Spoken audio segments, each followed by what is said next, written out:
So we've been involved with dogs for 3 years, and the fact that Milo could swim, let alone jump into the water from height with distance, was a total surprise, complete surprise. Hudson Valley Dock Dogs had a benefit for rescues at their dock diving club in Millerton, New York, and he had a chance with a donation to have the dog go in the water. So Milo jumped into the water, and the president of the club came over and said, could you back him up a little and run a little bit and throw it? So I did it. Milo jumped in, and he asked me, how long have you been doing this? And I said, about 30 seconds. And that was the beginning. And he just lives to do it. He just is joyful. Milo's got a very small amount of patella luxation, kind of shifty kneecap, and the vet assured me it's not even grade 1.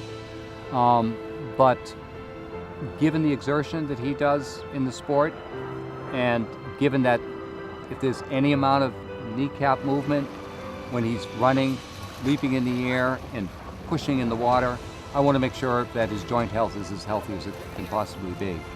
So he gets glucosamine, chondroitin, and the Glycoflex treats, and that's my way of making sure that his joint health is as good as it can be. All of my dogs have been therapy dogs professionally in my child psychology practice, and Milo follows the tradition. A typical day for Milo, he'll greet the patient in the waiting room, brings them into the office. If it's a young child, particularly hyperactive child, he'll run around and play with them. And if it's a child that has social anxiety, maybe depression, more reserved, he'll sit down next to them and just give them comfort.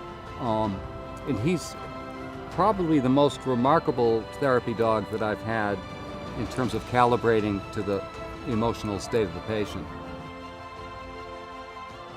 Having a dog that is so spectacular in so many different ways is very humbling, and I'm convinced that because I am predictable and give him what he needs, there's never a question about his giving me what I need and what my patients and my professional work need.